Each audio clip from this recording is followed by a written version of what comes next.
Hi there Virgo, Dadhichi here with the December 2020 forecast. Can you believe it's the end of the year?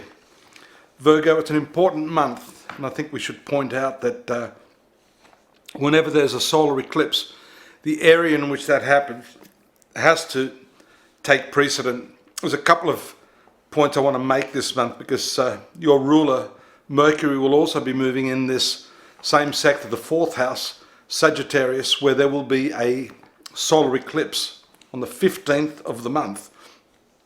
It's the middle of the month, and then a little later, the 16th, day after actually, Venus will make its way into this same sector. So you've got a lot of energy focused on your fourth house this month. What's the fourth house? That fourth space of the horoscope is generally understood and described by astrologers to be the initial foundation of the horoscope, the mother, the early family life generally, your domestic sphere, your house. The eclipse here shows you've really got to start taking stock of that. Perhaps because of what's happened in the last year.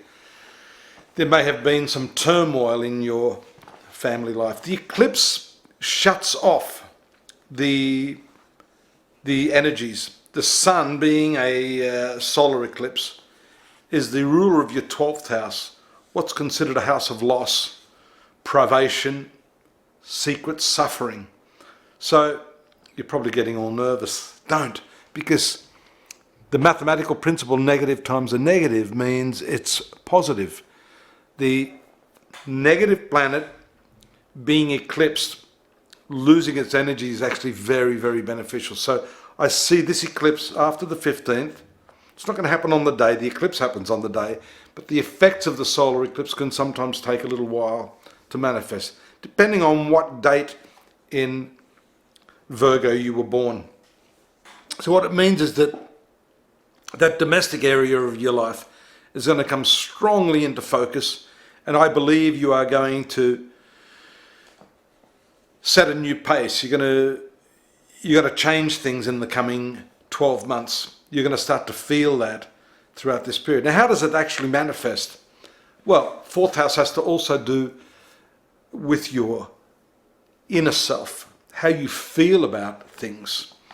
So it's not enough to, paint the walls, get some new furniture, have a nice hunky-dory discussion with your mum, because that doesn't necessarily change how you feel within yourself. But the good news is that this eclipse, if you're sensitive enough, receptive enough to, having an insight into what this eclipse is saying, I think this can be a major paradigm shift in your family, bringing with it not just routine changes, possibly for some of you even a change of residence, but a real change in how you feel about your home. You know that old saying, home is where the heart is. So it's got to do with the heart. That's the 15th. Then you've got the 16th, the Venus transiting into that fourth house. Venus is your second ruler of income. It also rules the ninth house of luck and fortune. So the financial and luck components of your horoscope are converging on this fourth house. So that could be earnings through houses, earnings through sale of land, sale of property, could be purchase of property, beautifying your property, putting on your interior designer hat to have a hand at really beautifying your personal space. Now, the other very, very important celestial event that's taking place, it's a triple event there. On the 17th, the transit of Saturn, then on the 19th, the transit of Jupiter, and then the conjunction of these two planets in the sign of Aquarius, which is the sixth house of your horoscope. And the sixth house has to do with health, vitality, and also the workplace environment and the people that you work with. Has to do with your debts, and rather than these being so much karmic debts, although sometimes they can be karmic debts. They are, I think, based upon what we saw with the finance planet transiting into your fourth house, the important angle of your horoscope has to do with money, finance, squaring off your debts and making sure that you're not getting in over your head. Now, it's going to be hard because there's so much focus on that fourth house, which I just mentioned earlier, was all the expenditure and beautifying.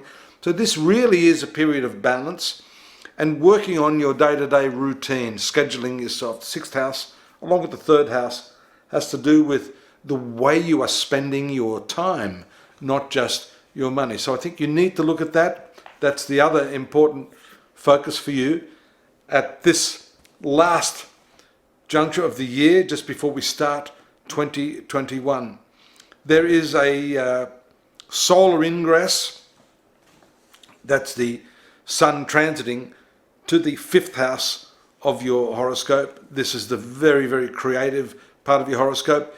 Note that that transit of Saturn out of the fifth house, which has been there for over 2 years, has really put the brakes on your creativity and your sense of self-expression. You are going to definitely feel a sigh of relief when that Saturn moves on the 17th, and then the ingress of the sun taking over from that, brightening that fifth house and making you feel much, much more confident in terms of your self-expression and your creative output.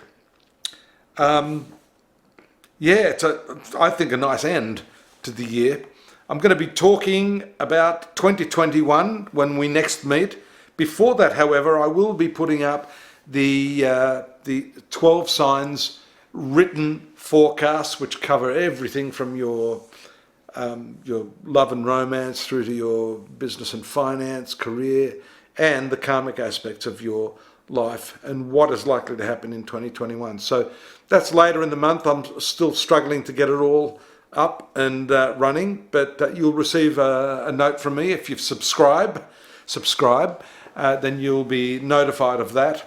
And of course, 2021 being the beginning of a new year does sort of nudges you into sort of thinking, well, what's a personal reading all about?